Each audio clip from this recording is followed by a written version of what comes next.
Jadi kita lanjutkan. Dan kita bersyukur, alhamdulillah di tempat kita ini Allah mudahkan bagi kita seluruhnya untuk selalu menghidupkan dan menyibukkan diri kita dengan ilmu agama. Tentunya ini semua tidak lain kecuali taufik dan pertolongan dari Allah Subhanahu wa taala. Kaum muslimin wal muslimat, ikhwan wal akhwat, barakallahu fikum. Ya. Kajian kita atau pembahasan kita pada sore hari ini, tema yang diberikan kepada kami adalah rumahku surgaku. Itu tema yang diamanahkan kepada kami. Barakallahu fikum. Baik, jamaah sekalian rahimani rahimakumullah. Tentunya jamaah sekalian, kita sering mendengarkan ayat-ayat Allah Subhanahu wa taala bahwa nikmat Allah itu sangat banyak. Tidak ada yang bisa menghitung nikmat Allah. Dan kita sering mendengarkan ayatnya, wa in ta'uddu ni'mat Allah la tuhsuha. Kata Allah Subhanahu wa taala, dan jika kalian ingin menghitung nikmat Allah, maka niscaya kalian tidak akan bisa untuk menghitungnya. Banyak sekali nikmat Allah yang Allah berikan kepada kita. Allah Subhanahu wa taala juga berfirman, wa asbagha 'alaikum ni'amahu dhahiratan wa batinah. Dialah Allah Subhanahu wa taala yang telah menyempurnakan nikmatnya kepada kalian. Dialah Allah Subhanahu wa taala yang telah menyempurnakan nikmatnya kepada kalian. Allah sempurnakan nikmat kita, tidak ada yang kurang. Dhahiratan wa batinah. Apakah nikmat dhahiriyah atau nikmat lahiriyah yang bisa kita lihat, yang bisa kita raba, yang bisa kita rasakan, atau nikmat batiniyah, nikmat yang terkait dengan iman, nikmat yang terkait dengan hidayah, dan seterusnya. Allah Subhanahu wa taala telah menyempurnakan kepada kalian nikmat-nikmatnya. Allah Subhanahu wa taala juga berfirman, wa atmamtu 'alaikum ni'mati. Dan aku, kata Allah Subhanahu wa taala, telah menyempurnakan kepada kalian nikmatku. Aku sudah sempurnakan nikmatku kepada kalian. Maka jamaah sekalian rahimani wa rahimakumullah, kalau begitu nikmat Allah kepada kita banyak sekali. Bahkan Allah telah memberikan kesempurnaan nikmat kepada kita. Hanya saja tidak sedikit dari manusia selalu mengeluh, merasa bahwa nikmat yang Allah berikan kepadanya kurang. Padahal ayat tadi mengatakan apa? Allah telah sempurnakan nikmatnya kepada kalian. Nikmat yang Allah berikan kepada kalian banyak sekali. Tetapi banyak manusia selalu mengeluh, tidak pernah bersyukur, tidak pernah memiliki sifat qanaah kepada Allah Subhanahu wa taala. Kenapa? Sebab banyak mereka menganggap bahwa nikmat itu hanyalah berupa materi saja, hanyalah berupa harta benda saja. Ketika materinya kurang, hidupnya miskin, maka dia anggap bahwa dirinya tidak mendapatkan nikmat dari Allah Subhanahu wa taala. Padahal nikmat itu banyak, tidak terbatas pada duit, tidak terbatas pada harta, tetapi nikmat itu sangat banyak sekali. Ya, barakallahu fikum. Nah, di antara nikmat nikmat besar yang Allah berikan kepada hamba-hambanya ada nikmat al-buluh. Nikmat al-buluh, al-buluh artinya rumah, jamak dari al-bait, ya, rumah tempat untuk kita beristirahat, rumah tempat bagi kita untuk menutup aurat kita, untuk menutupi rahasia kita, untuk menyimpan dan mengamankan barang-barang kita, untuk melindungi diri kita dari cuaca yang panas atau cuaca yang dingin. Ya, ini salah satu nikmat, dari sekian banyak nikmat Allah Subhanahu wa Ta'ala. Karena kita tidak sadar, ya, rumah yang sudah bertahun-tahun kita tempati ternyata merupakan nikmat besar dari Allah Subhanahu wa Ta'ala. Walaupun itu mungkin rumah orang yang kita kontrak, itu juga nikmat besar dari Allah. Sebab kita bisa mengontrak juga karena nikmat dari Allah, kemudahan dari Allah Subhanahu wa Ta'ala. Tidak harus rumah pribadi. Sebab yang terpenting adalah bagaimana ada tempat istirahat bagi kita, tempat melepaskan lelah, tempat untuk kita tidur, tempat untuk kita membuka aurat kita, menjaga rahasia kita. Maka itu merupakan nikmat besar dari Allah Subhanahu wa Ta'ala. Dan Allah Subhanahu wa Ta'ala itu telah mengingatkan nikmat ini dalam Al-Quran. Allah ingatkan, Allah sebutkan dalam Al-Quran, Allah abadikan dalam Al-Quran agar kita membacanya, mengingatnya sampai hari kiamat, bahwa ternyata tempat tinggal ini salah satu nikmat besar dari Allah Subhanahu wa Ta'ala. Ya, Allah sebutkan dalam Al-Quran, wallahu ja'ala lakum min buyutikum sakana. Kata Allah Subhanahu wa Ta'ala, wallahu, dan Allah Subhanahu wa Ta'ala telah memberikan kepada kalian, telah menjadikan untuk kalian, telah memberikan untuk kalian apa? Min buyutikum, rumah-rumah kalian. Ya, rumah-rumah kalian. Apa kata Allah? Allah yang memberikan kepada kalian, Allah yang memudahkan untuk kalian sehingga kalian bisa punya rumah.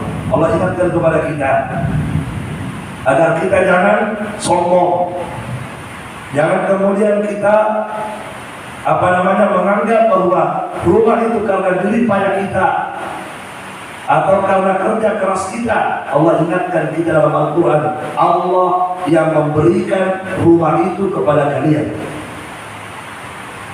Allah yang memudahkan rumah itu untuk kalian. Kemudian kata Allah, sakana. Untuk apa itu rumah? Kata Allah, sakana. Apa artinya sakan? Sakan itu tempat tinggal untuk kita merasakan ketenangan, untuk kita merasakan sakinah, ketenangan. Jadi rumah ini merupakan pemberian dari Allah, karunia besar dari Allah Subhanahu wa Ta'ala untuk kita jadikan tempat tinggal untuk merasakan sakinah, ketenangan di dalamnya. Allah ingatkan kita dalam Al-Quran. Dan Allah sebutkan dalam Al-Quran itu bukan sekedar Allah sebut, agar kita baca, agar kita ingat, agar kita hayati, agar kita sadari bahwa ternyata setiap hari yang saya tempati ini merupakan nikmat besar dari Allah Subhanahu wa Ta'ala. Ya, Al-Imam Ibnu Katsir rahimahullah dalam tafsir beliau berkata, yudzakiru tabaraka wa ta'ala tamama ni'amihi ala abidihi. Dalam ayat ini kata Imam Ibnu Katsir, Allah Subhanahu wa taala mengingatkan, ya, yudzakir, Allah mengingatkan kepada seluruh hamba-hambanya terhadap kesempurnaan nikmat Allah Subhanahu wa taala kepada mereka. Bima ja'ala lahum minal buyut, yaitu tatkala Allah Subhanahu wa taala memberikan kepada mereka rumah-rumah allati hiya sakunun lahum, yang mana di dalamnya mereka bisa bertempat tinggal dan merasakan ketenangan. Ya'una ilaiha, dengan adanya rumah yang Allah berikan kepada mereka, mereka bisa berlindung di dalamnya, berlindung dari cuaca yang panas, berlindung ketika hujan. Masya Allah. Kalau hujan-hujan begini kita tidak punya rumah, mau kemana? Banyak orang yang tidak punya rumah akhirnya lari di bawah jembatan. Maka kita harus sadari, kita yang punya rumah merupakan anugerah besar dari Allah Subhanahu wa taala. Lihat saudara kita yang mereka tidak punya rumah, ketika turun hujan bahkan banjir, kemana mereka berlindung? Maka Al-Imam Ibnu Katsir menyebutkan ayat ini mengingatkan kepada hamba-hamba Allah akan besarnya nikmat Allah ketika Allah memberikan kepada mereka rumah di mana mereka bisa tinggal di dalamnya, merasakan ketenangan. Mereka bisa berlindung dalam rumahnya dari apa? Dari cuaca yang panas, cuaca yang dingin. Wa yastatiruna, dengan adanya rumah mereka, mereka bisa menyembunyikan auratnya. Bisa mereka buka baju, bisa mereka buka busana. Ada rumah mereka. Masya Allah. Ya, kita bisa rasakan ikhwas sekalian, kalau kita lagi safar, kita mau buka, mau kemana, kita buka baju, ke jalan. Sudah capek kita kan. Lalu begitu sampai di tempat beristirahat, Masya Allah, kita masuk kamar, kita buka baju, kita istirahat, nikmat sekali. Tapi kalau kita tidak ada tempat tinggal, mau kemana? Ya luar biasa ya. Baik, wa yantafi'una biha sa'ira wujuhil intifa'. Dan dengan adanya rumah, mereka bisa mendapatkan sekian banyak manfaat. Mereka bisa merasakan sekian banyak manfaat dengan adanya rumah yang mereka miliki. Jadi intinya jamaah sekalian, intinya bahwa di antara nikmat besar, anugerah besar dari Allah Subhanahu wa taala yaitu adanya tempat tinggal yang Allah berikan kepada kita. Ma'asyiral ikhwah wal akhwat rahimani wa rahimakumullah. Tentunya kenikmatan besar ini, rumah yang Allah berikan kepada kita, akan semakin nikmat rasanya, ya, akan semakin nikmat rasanya kita rasakan di rumah kalau rumah itu suasananya seperti surga.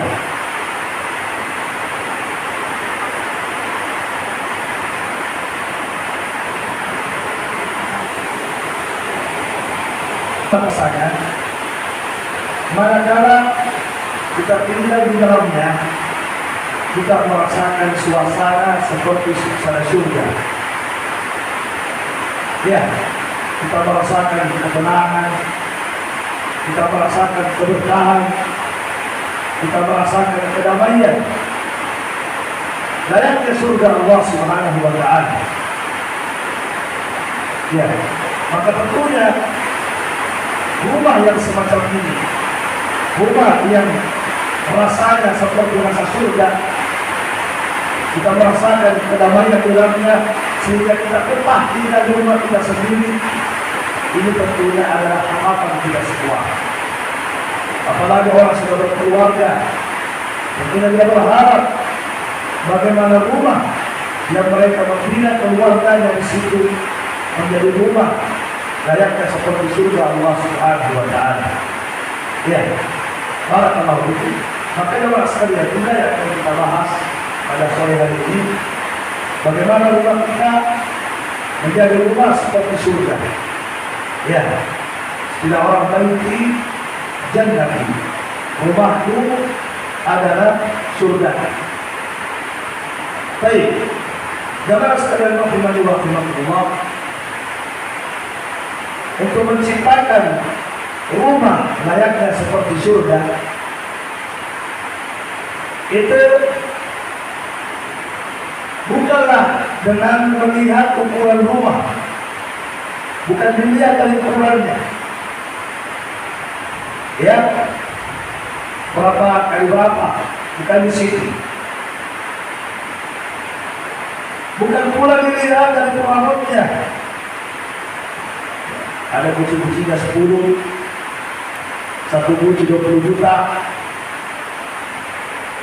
Ya, terus ada hiasan-hiasan ayat kursi. Ayat kursinya itu dulu 1 juta atau 20 juta malah. Padahal itu tidak dibutuhkan. Bahkan itu termasuk perkara yang dilarang sebenarnya. Memajang ayat-ayat Al-Quran itu perkara yang tidak dibutuhkan. Menghabis-habiskan uang saja. Jadi jamaah sekalian, rumah yang rumah yang layaknya surga itu sekali lagi bukan dilihat dari ukuran rumah.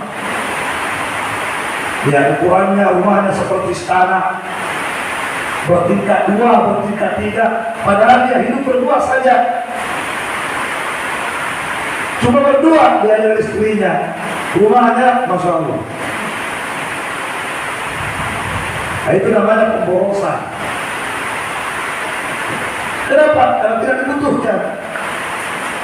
Kecuali kalau dia punya istri 4, nah itu boleh. Buat kamar-kamar, baru boleh. Rumahnya besar. Atau satu istrinya, tapi anaknya 20, contoh, baru boleh. Tapi kalau cuma berdua, kemudian bangun rumah, Masya Allah, kalah rumahnya Pak Bupati, bertingkat 2, cuma berdua. Ya, itu bukan ukuran, bukan dilihat dari ukuran rumah, jamaah sekalian. Bukan pula dilihat dari apa? Dari perabotnya, mewah, bukan. Bukan pula dilihat dari apa? Makanan-makanan yang mewah yang tersedia di kulkas, begitu dibuka semua tersedia. Jenis buah ada, jenis belum ada, berasnya pun bermacam-macam. Bukan di situ dilihat. Bukan itu ukurannya. Untuk mendapatkan rumah yang lainnya seperti surga, di mana penghuninya merasakan kedamaian, ketenangan tinggal di dalamnya, sehingga dia tidak butuh untuk keluar rumah, maka ukurannya bukan itu. Kenapa? Sebab kalau itu yang menjadi ukuran, maka tentu rumahnya Nabi bukan rumah surga. Kalau ukuran rumah menjadi ukuran rumah menjadi tolak ukur bahwa itu rumah surga, maka tentu rumahnya Nabi tidak masuk kategori. Kenapa? Dari sisi ukuran rumah, dari sisi ukuran rumahnya Nabi, kita semua mengalahkan ukuran rumahnya Nabi. Rumahnya Nabi bagaimana? Ada rumahnya Nabi disebutkan dalam riwayat Al-Bukhari dalam kitab Al-Adab Al-Mufrad dari sahabat Daud bin Qais. Beliau berkata, "Ra'aitul hujurat min jabirin nahl." Lihat rumahnya Nabi. Ya, aku melihat kamarnya Nabi. Ya, bukan lagi kamar, satu rumah ya, satu rumah. Min jabirin nahl. Itu terbuat dari pelepah kurma. Itu rumahnya Nabi ya. Bagaimana isinya rumah Nabi? Semua sekeliling rumahnya Nabi apa? Pelepah kurma. Masya Allah. Kalau kita pakai apa rumah kita? Masya Allah, pakai semen. Semennya sudah licin, sudah dilicin, cat lagi. Masya Allah, luar biasa. Ya, sudah dilicin, dikasih pengharum, luar biasa, ya, mengkilat dan seterusnya. Rumahnya Nabi apa? Pelepah rumah. Terus bagian luarnya Nabi untuk mempercantik bagian luarnya bagaimana? Kata Daud bin Qais, mughsyatun min kharijin bimasuh sya'ab. Di luarnya berbalut dengan serabut sya'ab, serabut. Jadi bukan semen luarnya, tapi serabut. Subhanallah. Itu rumahnya Nabi. Kemudian dalamnya, bagian dalamnya, luasnya di dalam. Berapa luasnya di dalam? Kata beliau, aku menghitung al-bait ad-dakhil, bagian dalamnya rumahnya Nabi, asyrata adro. Itu sekitar 10 hasta. 10 hasta. Berapa luas itu? Hasta itu ini. Tidak sampai 1 meter kan? Setengah meter ini mungkin. Jadi berarti sekitar berapa meter rumahnya Nabi luasnya? 5 atau 6 meter. Itu dalam rumahnya Nabi. Itu sudah keseluruhan itu. Mana dapurnya, mana kamarnya, mana tempat tidurnya, mana ruang tamunya. Subhanallah. Lihatlah bagaimana kecilnya rumah Nabi.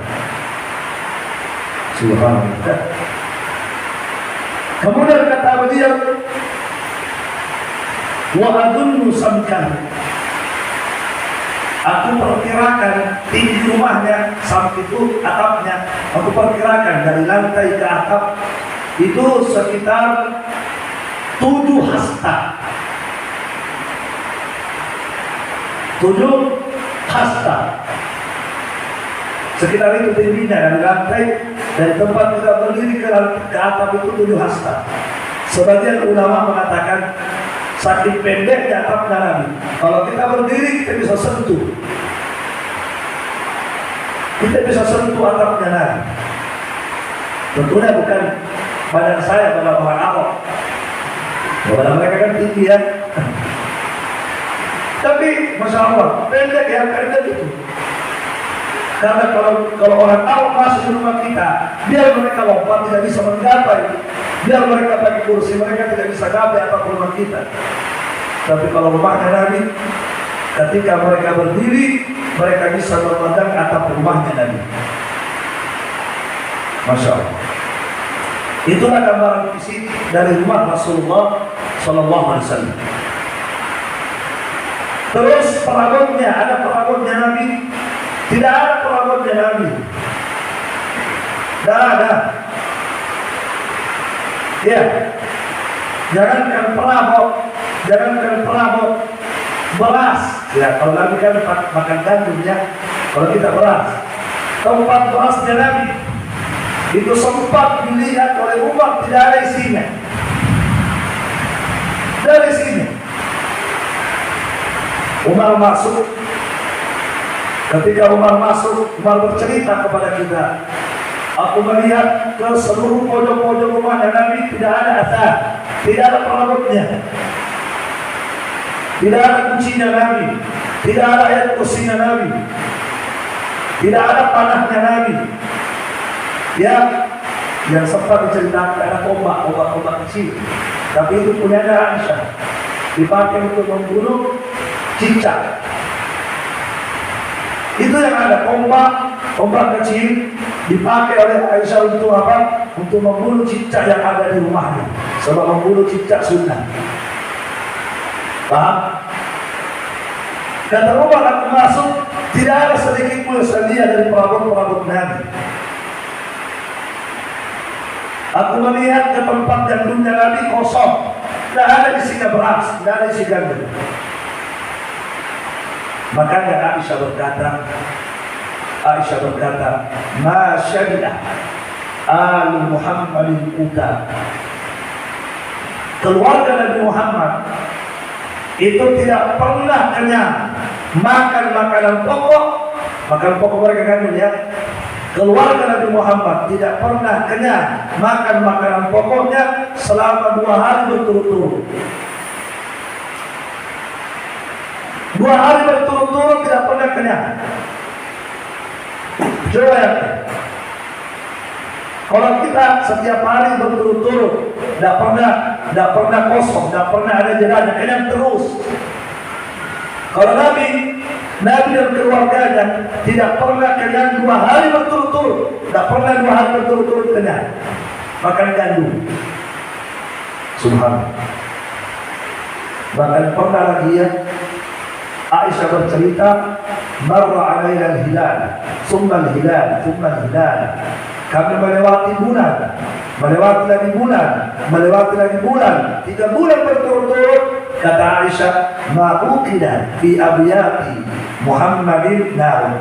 Tidak pernah menyala dapurnya keluarga dari Muhammad. Selama 3 bulan tidak pernah memasak. Kenapa? Karena tidak ada isinya itu bapak beras, tidak ada. Mau dimasakkan, tidak ada isinya. 3 bulan keluarga Nabi tidak masak. Subhanallah. Aisyah ditanya, kalau begitu apa yang kalian makan? Apa yang bisa menghidupi kalian selama 3 bulan? Aisyah mengatakan, at-tamru wal ma', kurma dan air. Yang kami makan apa? Kurma dan air. Tapi pernahkah kita mendapati istri Nabi mengeluh?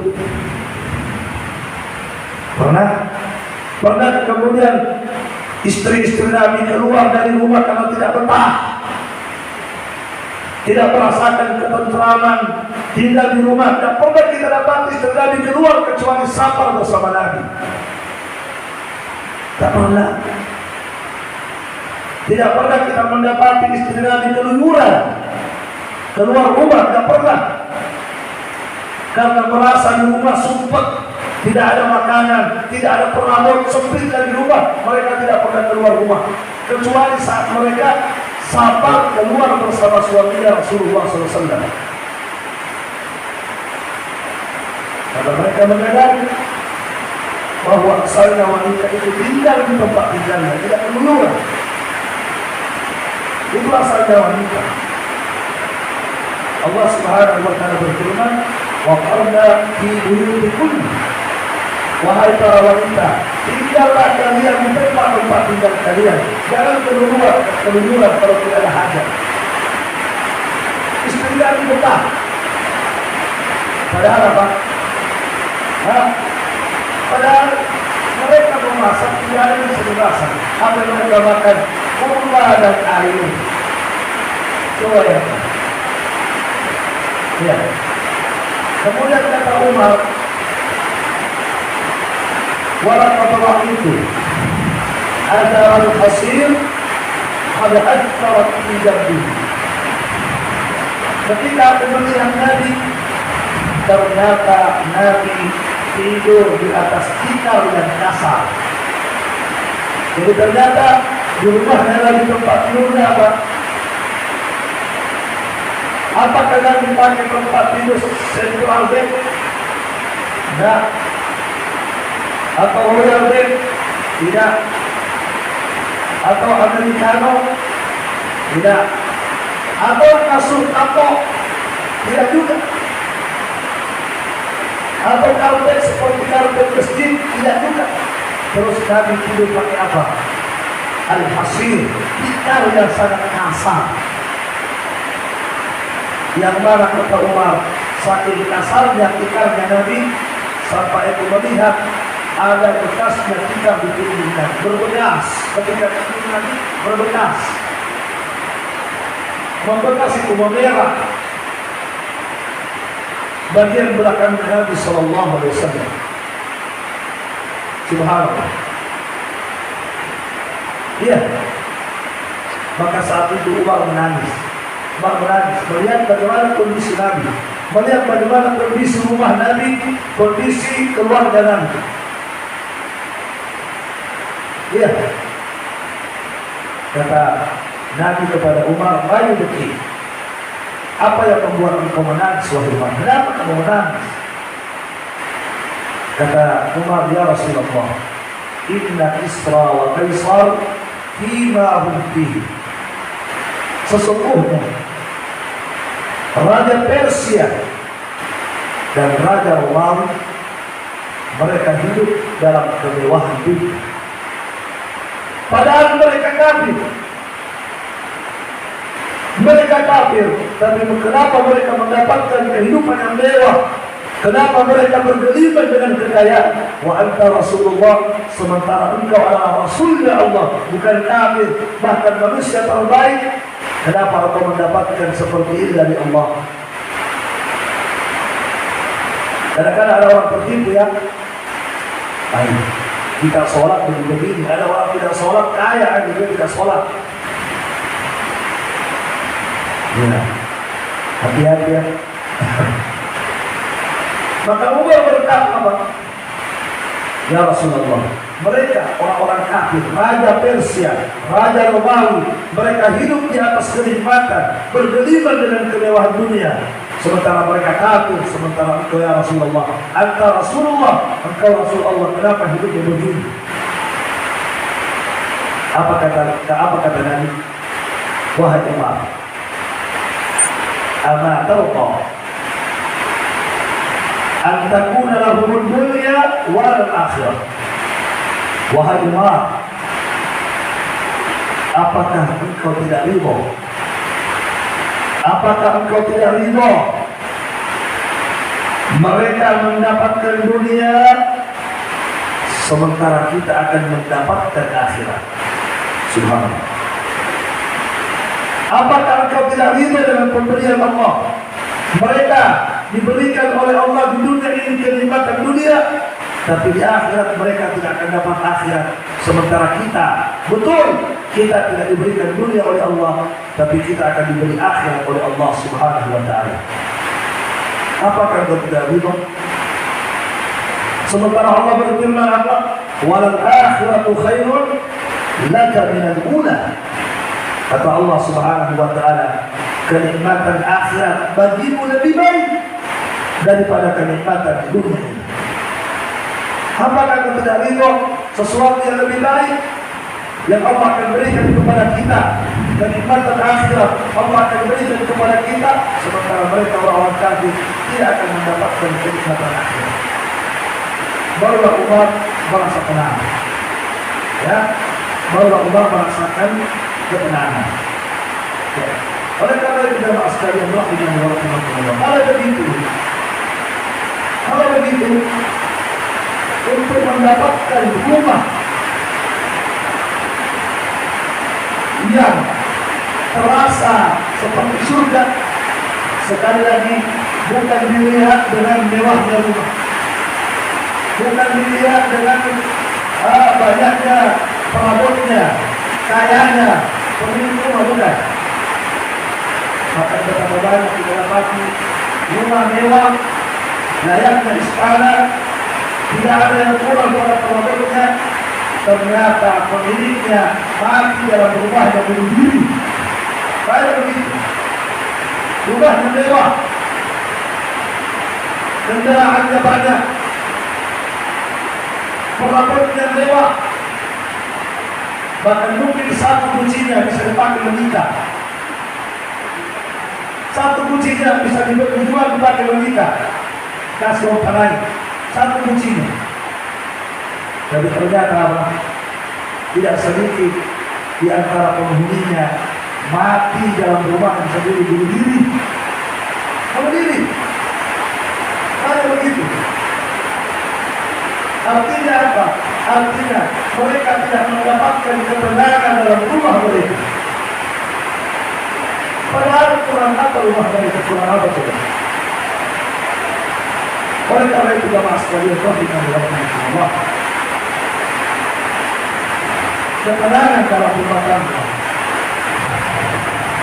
rumah yang layaknya surga itu hanya bisa diperoleh, hanya bisa didapatkan, hanya bisa dirasakan dengan satu kunci. Apa kuncinya? Satu. Apa itu?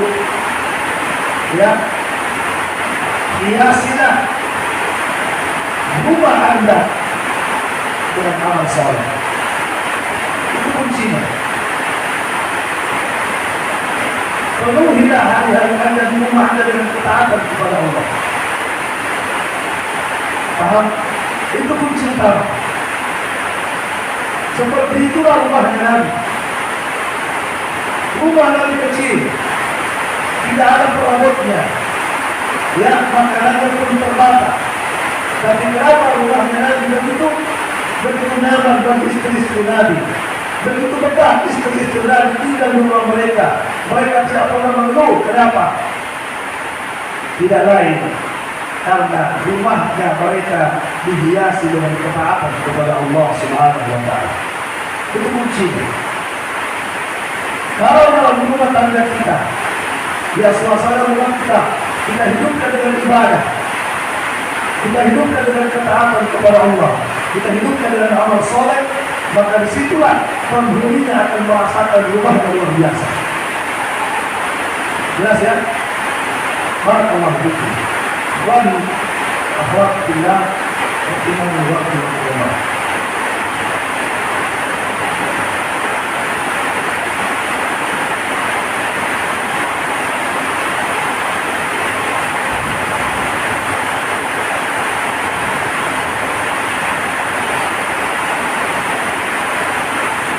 Amal soleh adalah kunci utama untuk mendapatkan rumah layak surga.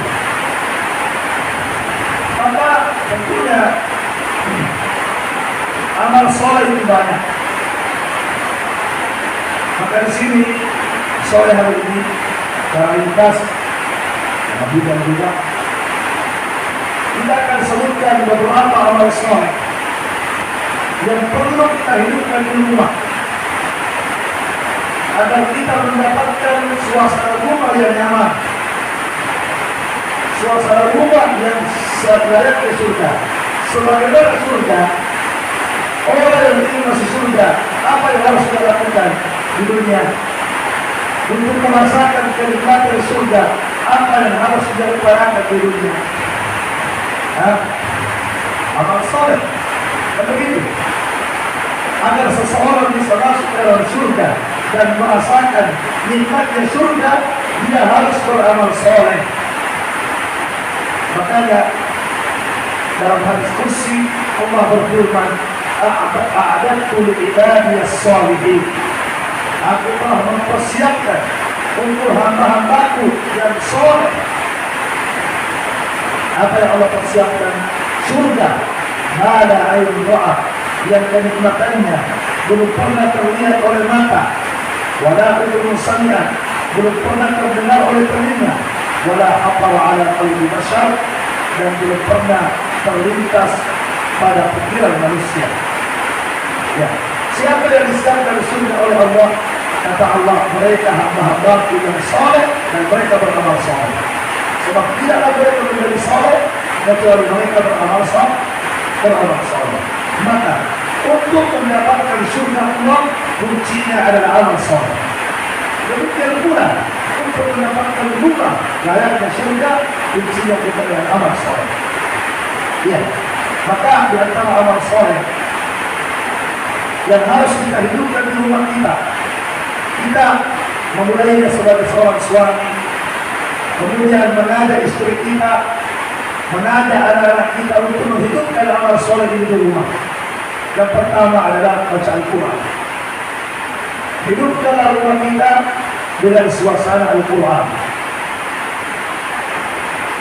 Suami baca Al-Quran, istri baca Al-Quran, anak menghafal Al-Quran. Jadi bapak baca Al-Quran kalau tidak ada hafalannya, istri juga baca Al-Quran kalau tidak ada hafalannya, anaknya menghafal Al-Quran kalau anaknya suruh menghafal. Masya Allah ya, luar biasa. Dan ini yang harus kita hidupkan di rumah. Rumah kita yang begitu sempit, yang mungkin perabotnya tidak ada. Kalau kita hiasi rumah kita yang membaca Al-Quran, maka disitulah kita akan merasakan rumah kita sama dengan istana-istana mereka. Allah. Itu pertama. Jelas ya? Jangan hanya menghiasi rumah dengan bacaan Al-Quran di bulan Ramadan saja. Kalau di bulan Ramadan, Masya Allah, selesai Ramadan, tidak lagi baca Al-Quran di rumah. Ya, jelas sekalian rahmati waktu Allah. Allah Subhanahu wa Ta'ala berfirman, Kitabun anzalnahu ilaika mubarak. Kitab itu Al-Quran, kami telah turunkan kepadamu wahai Muhammad. Kami telah turunkan kepadamu wahai Muhammad Al-Quran mubarak, di dalamnya dipenuhi dengan keberkahan, di dalamnya dipenuhi dengan keberkahan. Maka siapa yang membaca Al-Quran, Allah akan memberikan keberkahan padanya. Rumah yang dibacakan Al-Quran padanya, maka rumah itu akan diberkahi oleh Allah Subhanahu wa Ta'ala. Kenapa? Sebab Allah sebutkan Al-Quran kami turunkan kepadamu, di dalamnya dipenuhi dengan keberkahan. Ya, Nabi kita Muhammad sallallahu alaihi wasallam bersabda, "La taj'alu buyutakum qubura." Jangan kalian menjadikan rumah kalian seperti kuburan. Itu kata Nabi. Jangan jadikan rumah kalian seperti apa? Seperti kuburan. Kira-kira apa yang kita rasakan jamaah sekalian kalau kita tinggal di rumah kita, kemudian rumah kita seperti kuburan? Apa yang kita rasakan coba? Kalau rumah kita seperti kuburan, apa yang kita rasakan? Kuburan itu tidak ada kehidupan. Tidak ada kehidupan di kuburan setelah mati. Tidak ada kehidupan. Maka apa kata Nabi? Jangan jadikan rumahmu seperti kuburan, di mana di rumahmu tidak ada kehidupan padanya. Orang-orangnya hidup di dalam, tapi suasana rumah tidak hidup. Suasana rumah mati. Jangan jadikan rumahmu seperti kuburan, kata Nabi. Bagaimana caranya ya Rasulullah? Bagaimana caranya supaya rumah saya tidak sama dengan kuburan? Apa kata Nabi? Iqra'u surat Al-Baqarah. Bacakan Al-Quran di rumahmu, surah Al-Baqarah. Perhatikan.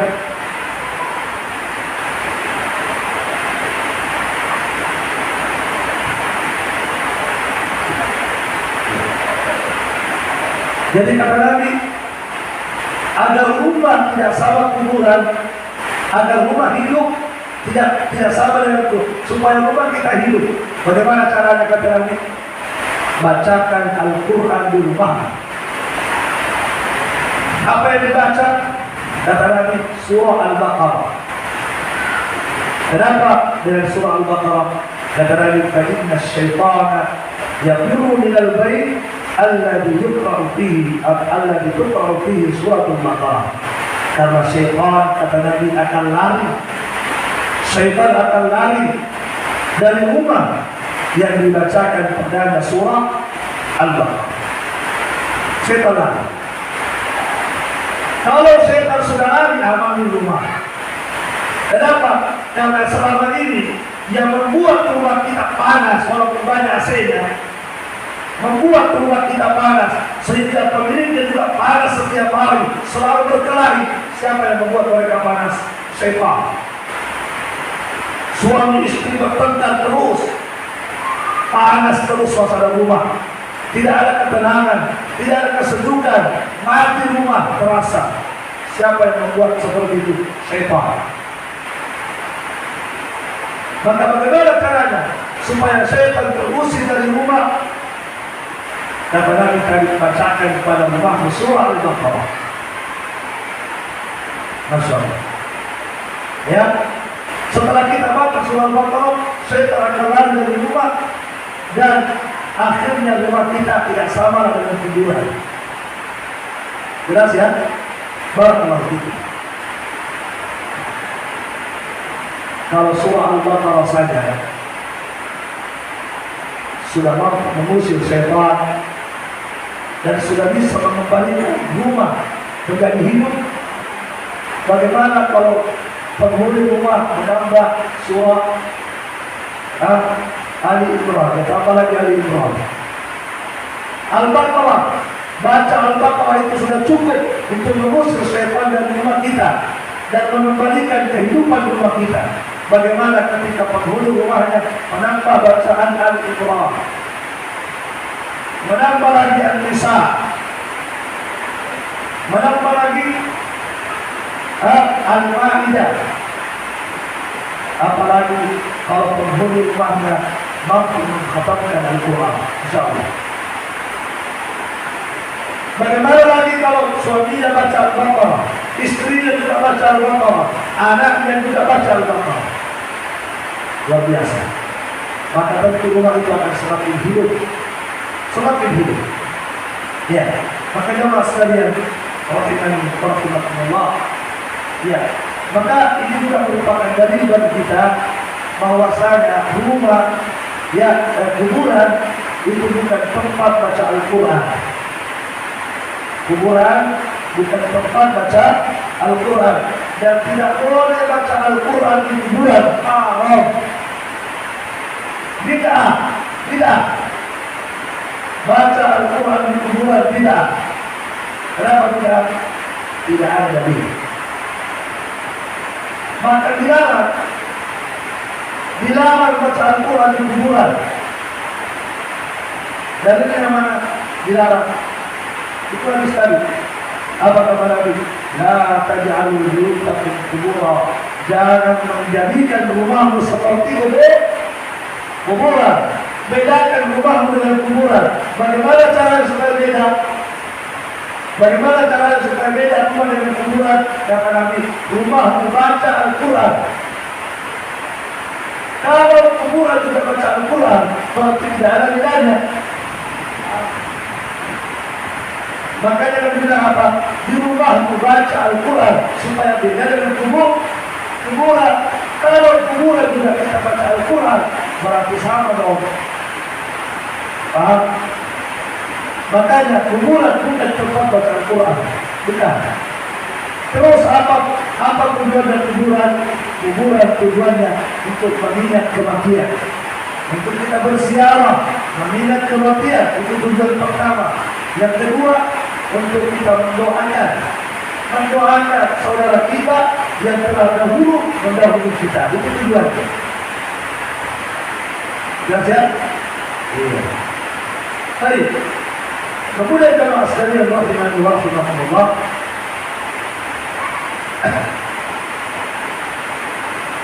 Nabi bersabda dalam riwayat Muslim, kata beliau, Iqra'u surah Al-Baqarah, bacalah surah Al-Baqarah di rumahmu, fa inna akhdaha barakah, karena membaca surah Al-Baqarah akan mendapatkan keberkahan. Satu, membaca Al-Baqarah akan mendapatkan keberkahan. Wa tarkaha hasrah, dan meninggalkannya kerugian. Meninggalkan baca Al-Baqarah adalah kerugian. Wala tastati'uha al-batalah, dan dengan membaca Al-Baqarah para tukang santet, para pakut roti, para tukang sihir, mereka tidak bisa berbuat apa-apa. Jelas? Jadi kalau ada rumah di dalamnya mereka baca Al-Quran, di dalamnya mereka baca Al-Baqarah, maka apa kata Nabi? Tukang sihir tidak mampu mengirim sihirnya ke rumah kita. Tidak bisa. Tidak bisa. Masya Allah. Ya, itulah kebaikan baca Al-Quran di rumah. Ya, jadi caranya supaya rumah terbentengi dari jin, rumah terbentengi dari tukang santet, terbentengi dari Pak Dokter dan lainnya. Caranya bagaimana?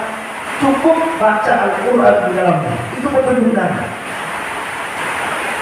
Bukan baca balasanji, bukan, tapi baca Al-Quran. Itu petunjuk Nabi.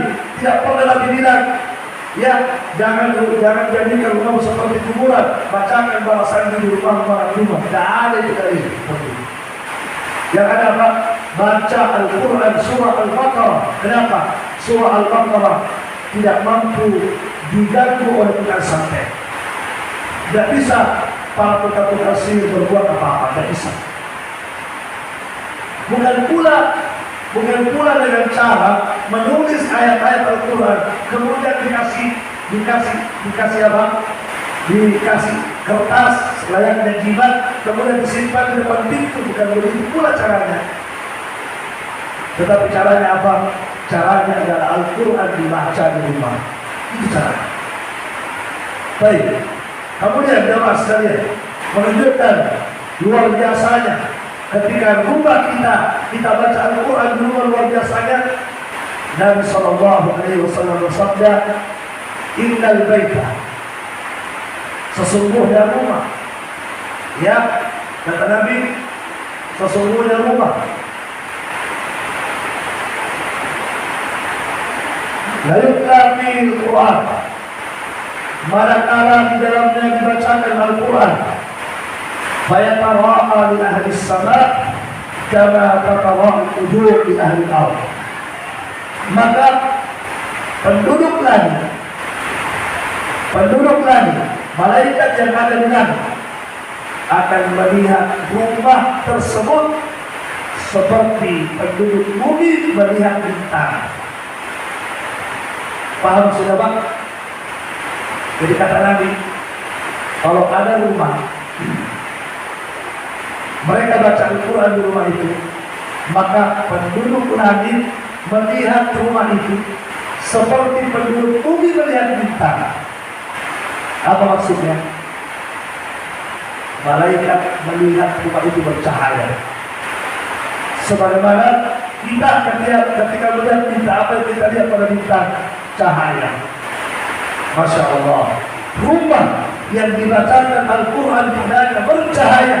Malaikat menyaksikan cahaya dari langit rumah tersebut. Walaupun mungkin rumah itu tidak ada listriknya, karena mereka tidak mampu bayar listrik. Tapi kalah cahaya listrik. Kenapa? Karena cahayanya bukan cahaya listrik, tapi cahaya Al-Quran. Ya.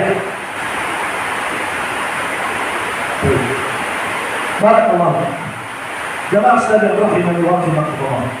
Jadi yang pertama ya, untuk menciptakan suasana yang nyaman di rumah, penghuninya rajin baca Al-Quran. Abu Hurairah berkata, apa kata Abu Hurairah? Kata beliau, al-bait, rumah, idza tuliya fihi kitabullah, ketika di dalamnya dibacakan Al-Quran, ittasa'a bi ahlihi, maka penghuninya akan merasakan kelapangan. Penghuni rumah akan merasakan kelapangan walaupun tidak duitnya. Kenapa? Ada kelapangan dari yang Allah berikan. Rumah kata Abu Hurairah yang di dalamnya dibacakan Al-Quran, apa yang terjadi? Ittasa'a bi ahlihi, penghuninya akan merasakan kelapangan. Masya Allah. Wa kathura khairuhu, Allah akan berikan kepada mereka banyak kebaikan. Wa hadaratuhul malaikah, malaikat-malaikat akan mendatangi rumahnya, dan syaitan-syaitan akan pergi dari rumah tersebut. Masya Allah. Ya, ketika rumah kita setiap hari dibacakan Al-Quran, rajin kita baca Al-Quran, maka Allah akan memberikan pada hati-hati kita kelapangan. Ya, kelapangan kita rasakan. Yang kedua, Allah akan memberikan kepadanya banyak kebaikan. Yang ketiga, malaikat akan datang berbondong-bondong tinggal di rumah itu. dan syaitan akan pergi terusir dari rumah tersebut. Masya Allah. Pernah ada sahabat baca surah Al-Kahfi. Apa yang dibaca? Surah Al-Kahfi. Dan ada sunnahnya baca Al-Quran di rumah, surah Al-Kahfi di malam Jumat. Ada hadisnya. Baca surah Al-Kahfi di malam Jumat. Sekali lagi, surah Al-Kahfi di malam Jumat bukan balasannya. Saya selalu ingatkan itu. Kalau di kampus saya, setiap malam Jumat balasan orang. Padahal dalilnya apa? Baca surah Al-Kahfi setiap malam Jumat. Itu ada dalilnya. Apa kata Nabi? Man qara'a surah Al-Kahfi lailatal Jum'ah, siapa yang membaca surah Al-Kahfi pada setiap malam Jumat, adha'a lahu min nuri ma baina jum'ataini, maka Allah akan memberikan cahaya kepadanya di antara dua Jumat. Allah akan memberikan cahaya kepadanya di antara dua Jumat. Jumat ini dengan Jumat berikutnya. Kalau Jumat berikutnya kita baca lagi, Allah berikan lagi cahaya antara Jumat itu dengan Jumat berikutnya. Masya Allah. Ya, baik. Nah, ada seorang sahabat, dia baca surah Al-Kahfi. Di samping rumahnya, di samping rumah sahabat itu ada kuda. Ada kudanya dia ikat. Tiba-tiba ketika sahabat dalam rumah baca Al-Kahfi, tiba-tiba ada awan. Ada awan, Masya Allah, ada awan. Awan itu turun mendekat ke rumahnya, mendekat. Bayangkan, itu awan turun mendekat ke rumah sahabat itu. Mendekat, tak dulu, mendekat, sampai kudanya itu lari, takutan. Lari ketakutan. Itu kudanya sampai lari. Ya. Kemudian dilaporkan ke Nabi. Disampaikan ke Nabi kejadian itu. Apa kata Nabi? Tilkas sakinatu tatanazzalu bil Qur'an. Itulah as-sakinah. Itulah as-sakinah yang Allah turunkan kepada mereka membaca itu Al-Kahfi. Allah turunkan as-sakinah itu bersama dengan bacaan Al-Quran. Masya Allah. Bayangkan sampai awan itu mendekat. Mendekat ingin mendengarkan apa yang dibaca oleh penghuni rumah itu. Kenapa kuda itu lari? Kenapa kuda itu lari? Dalam riwayat disebutkan karena ada malaikat yang turun bersama dengan awan. Ada malaikat yang turun bersama dengan awan hanya untuk mendekat mendengarkan bacaan Al-Quran yang dibaca oleh sahabat. Makanya kudanya lari takut dengan malaikat yang datang. Dan malaikat jamaah sekalian, ketika malaikat datang di suatu tempat, itu pertanda malaikat itu membawa rahmat. Malaikat kalau datang di sebuah tempat, maka pasti malaikat itu membawa apa? Membawa rahmatnya Allah Subhanahu wa ta'ala. Subhanallah. Sahabat membaca Al-Kahfi, ternyata awan itu turun mendekati rumahnya bersama dengan malaikat Allah Subhanahu wa ta'ala. Itu yang pertama. Hidupkan suasana rumah kita dengan bacaan Al-Quran Al-Karim. Baik. Makanya enak sekali tuh Pak, kalau kita punya anak, kita kasih hafal Al-Quran, enak. Ya, lebih baik anak kita hafal Al-Quran. Tidak apa-apa anak kita tidak hafal rumus matematika, tidak apa. Yang penting dia hafal Al-Quran. Itu yang luar biasa. Tidak ada dalil kalau di rumah hafal rumus matematika 1 kali 1 1. Tidak ada dalil turun malaikat. Tidak ada itu. Tapi kalau anak-anak kita membaca Alif Lam Mim Dzalikal kitabu la raiba fiih, Masya Allah. Kita sementara kerja di rumah, anak kita baca itu kuat kita, Masya Allah. Terus. Hilang rasa capek kita mendengarkan anak kita yang masih kecil-kecil, dia bacakan kepada kita Al-Quran, Masya Allah, luar biasa. Akhirnya kita bapak ini yang tidak tahu baca Al-Quran, akhirnya cari guru privat. Saya mau cari guru privat, malu sama anakku. Masya Allah, enak sekali rumah itu. Dalam rumah kita, kalau anak-anak kita di rumah kita menghafalkan Al-Quran. Tetapi kalau di rumah anak-anak kita, 10 anak kita semuanya main game, apa yang kita rasakan? Subhanallah, tidak nyaman. Tapi kalau 10 anak kita, Masya Allah, Mbak, dia bilang ke bapaknya, Pak, Abi, tolong store hafalan saya. Masya Allah, enak sekali. Ya, istri juga bilang, Abi, Kanda kalau pakai kanda ya. Kanda, saya juga punya hafalan Al-Quran. Apa yang kamu hafal? Qul huwallahu ahad. Tidak apa-apa. Masya Allah, enak, tentram. Kata Imam Al-Qurtubi rahimahullah, ya, laisa syai'un aqarra bi'ainil mu'min min ayara zawjatahu wa auladahu muti'ina lillah. Tidak ada sesuatu di dunia ini yang lebih menenteramkan jiwa seorang yang beriman daripada ketika dia melihat istri dan anak-anaknya taat kepada Allah Subhanahu wa ta'ala. Allah. Ya, kalau ada istri kita tidak tahu masak, tidak apa-apa, Pak. Yang penting dia hebat sholatnya, hebat zikirnya, hebat baca Al-Qurannya, hebat memilih kita. Dia tidak tahu masak, tidak apa-apa. Yang penting kita lihat istri kita, Masya Allah, sholat duha, baca Al-Quran, berzikir, puasa. Itulah kebahagiaan dalam rumah tangga. Masya Allah. Kita lihat anak kita, Masya Allah, pagi-pagi sudah menghafal Al-Quran, malam-malam memuroja Al-Qurannya. Itulah kebahagiaan, itulah ketenteraman dalam rumah tangga. Barakallahu fikum. Itulah surganya dunia. Siapa yang tidak mendapatkan surga dunia seperti ini, maka dia tidak akan mendapatkan surga akhirat. Dia tidak akan mendapatkan surga akhirat. Kapan dia tidak mendapatkan surga dunia ini, dia tidak akan mendapatkan surga akhirat Allah Subhanahu wa ta'ala. Barakallahu fiik. Jelas ya? Baik. Kemudian yang kedua, yang harus kita hidupkan dalam rumah tangga kita agar kita mendapatkan rumah baiti jannati adalah hidupkan sholat. Ya. Baik. Nabi SAW bersabda, ij'alu fi buyutikum min salatikum wa la tattakhiduha qubura. Kata Nabi dalam hadis Bukhari Muslim,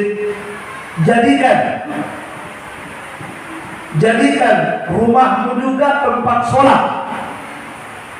Jangan jadikan rumahmu seperti kuburan. Paham sama deh, mirip dengan hadis sebelumnya. Kalau hadis sebelumnya baca dalam Al-Quran, kalau ini apa? Tempat juga sholat.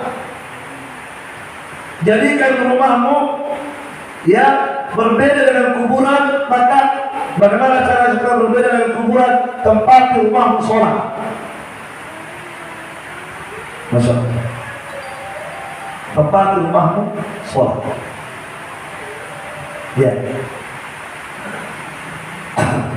Jamaah sekalian rahimani wa rahimakumullah. Tentunya bagi perempuan, bagi istri, yang lebih utama mereka sholat di rumah. Yang lebih utama bagi istri, sholatnya di rumah, bukan di masjid. Adapun laki-laki, maka wajib bagi mereka sholat di masjid. Wajib, bukan sunnah, wajib, harus. Berdosa kalau tidak.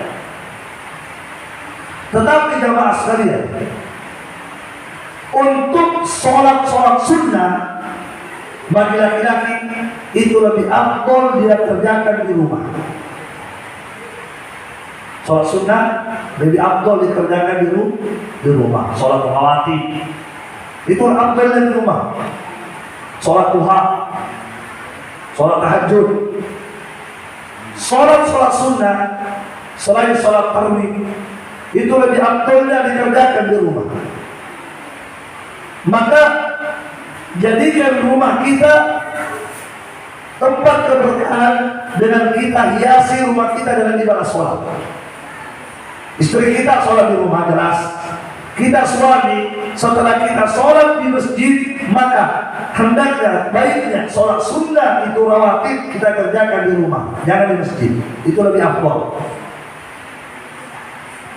Apa kata Nabi sallallahu alaihi wasallam? Afdalus salat salatul rajul fi baitihi illa al-maktubah. Salat yang paling afdal kata Nabi adalah salat yang dikerjakan di rumahnya kecuali salat wajib. Paham ya? Kata Nabi, salat yang paling afdal adalah salat yang dikerjakan di rumah kecuali salat wajib. Berarti untuk salat sunnah lebih afdal di rumah. Bahkan Nabi menyebutkan pahala salat sunnah di rumah, pahalanya salat sunnah di rumah senilai dengan pahala salat wajib. Paham? Paham ya? Ya, jadi jamaah sekalian, kita hiasi rumah kita ya dengan ibadah sholat, terutama sholat malam, insyaallah. Terutama kita hidupkan sholat malam di rumah kita bersama istri. Apa kata Nabi dalam hadis? Rahimallahu rajulan. Ya Allah, kami doakan, ya Allah, rahmatilah seorang suami.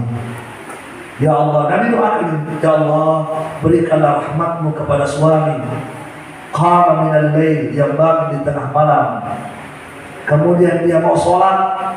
Ketika dia mau sholat, dia melihat istrinya tidur, maka dia bangunkan istrinya, bangun ke sholat sama-sama. Insyaallah.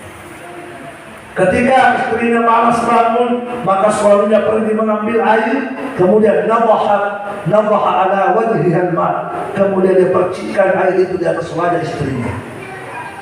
Panuki sholat. Masya Allah. Nabi doakan, semoga Allah merahmati dia. Begitu pula sebaliknya, rahimallahu mar'atan. Ya Allah, berikanlah rahmatmu kepada seorang istri yang bangun sholat malam dan dia tidak lupa membangunkan suaminya. Ketika suaminya malas bangun, maka dia memercikan air di atas wajah suaminya. Ini baru rumah tangga hebat. Luar biasa ya. Kalau kita sama istri kita mau sholat malam berdua, Masya Allah. Setelah sholat malam, lanjutkan dengan amalan sunnah. Berarti itu macam awal. Ya. Langsung nyambung ya. Apalagi malam Jumat. Langsung nyambung ya. Di malam Jumat kita sholat malam, terus melanjutkan dengan sedekah. Masing-masing bersedekah, itu sedekah ya. Iya. Ya. Maka yang jomblo ya, mohon maaf Anda tidak bisa bersedekah.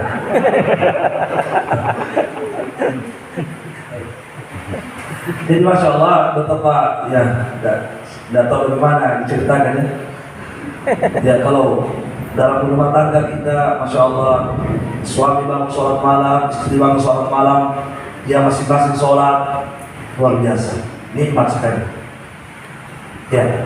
Dan siapa yang bisa seperti ini, maka dia disebut dalam Al-Quran. Disebutkan orang-orang seperti ini, suami yang bangun sholat malam, istri yang bangun sholat malam berdua, maka Allah sebutkan dalam Al-Quran, Adz-Dzakirunallaha katsiran wadz-dzakirat, a'addallahu lahum maghfiratan wa ajran 'azima.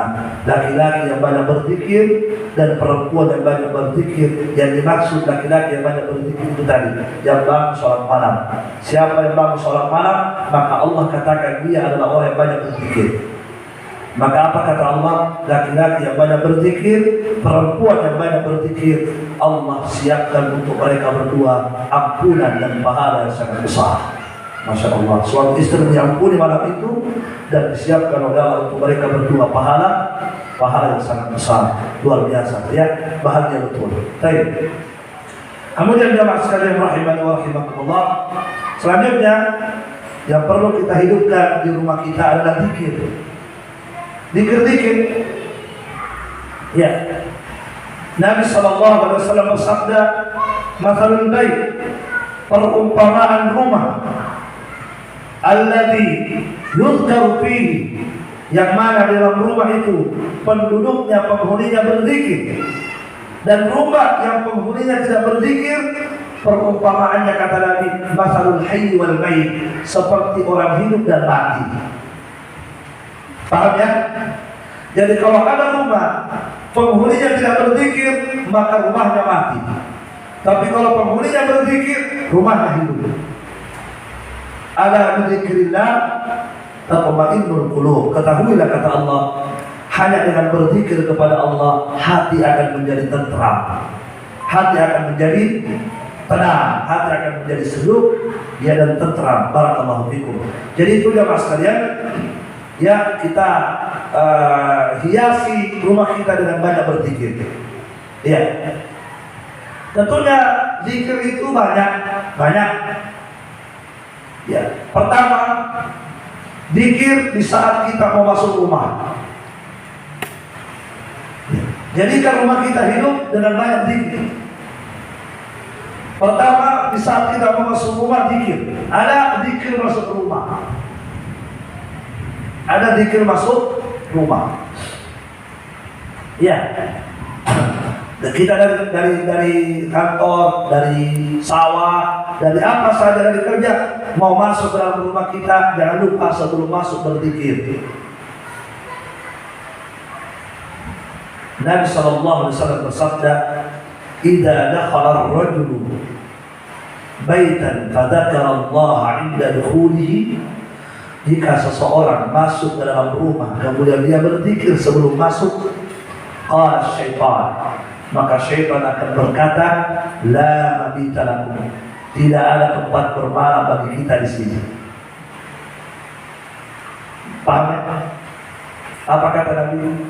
Jika seseorang masuk ke dalam rumahnya kemudian dia sebelum masuk berzikir, membaca zikir kepada Allah, maka syaitan akan berkata kepada temannya, "La mabita lakum."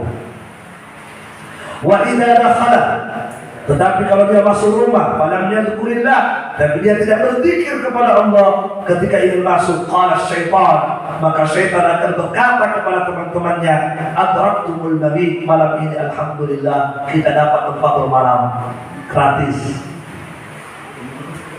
Ya, hadis ini riwayat Muslim, hadis sahih. Jadi ini dibiasakan di rumah kita, saat kita mau masuk, jangan asal masuk.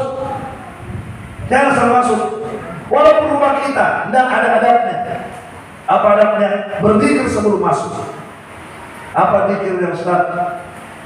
Ada hadis tapi ada kritikan. Ya, bismillahirrahmanirrahim, ada hadis seperti itu, tapi sebagai ulama mengatakan hadisnya dhaif. Maka kalau begitu kesimpulannya, cukup baca bismillah masuk. Atau mengucapkan salam.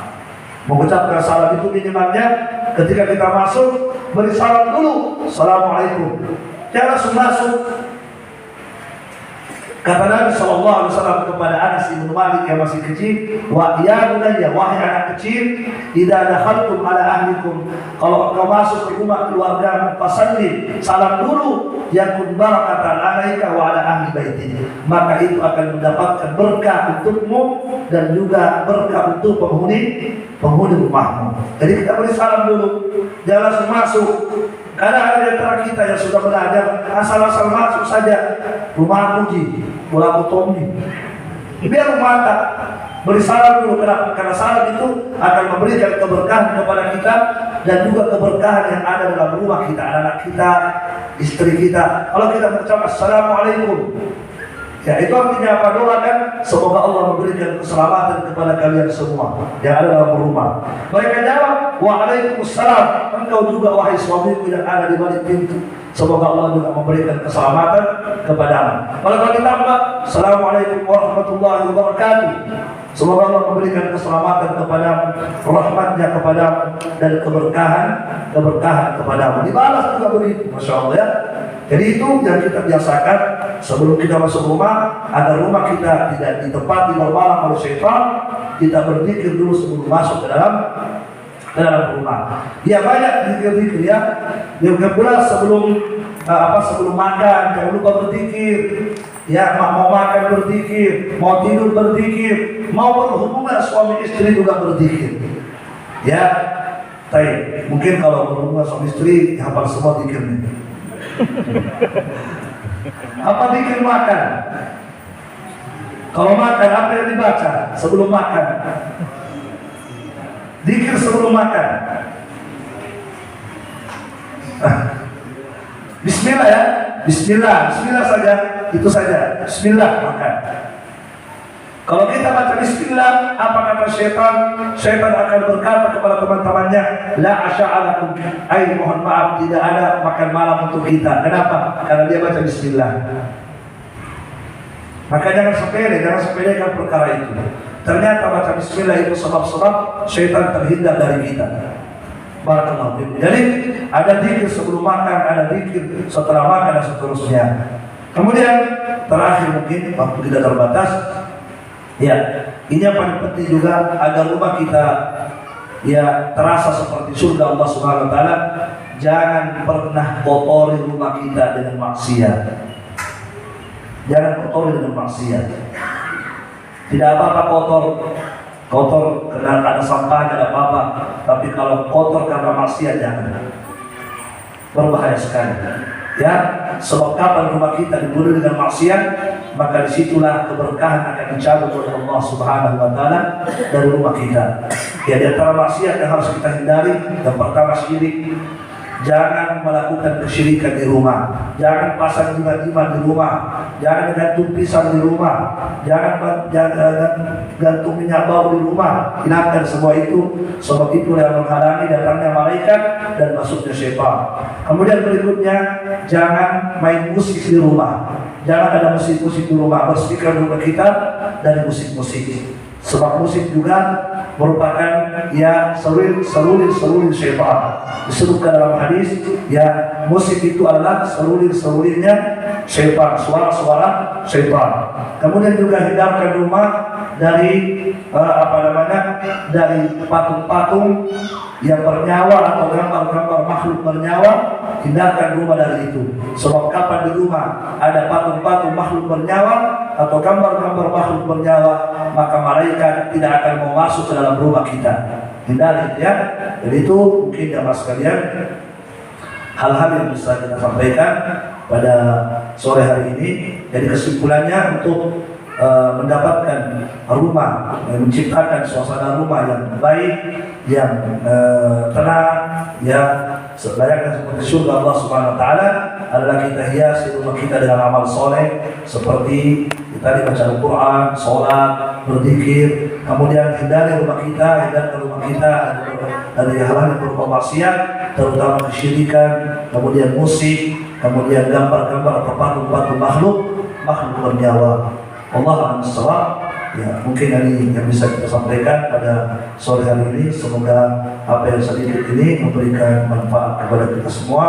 Subhanakallahumma wa bihamdik, asyhadu an la ilaha illa anta, astaghfiruka wa atubu ilaik. Assalamualaikum warahmatullahi wabarakatuh.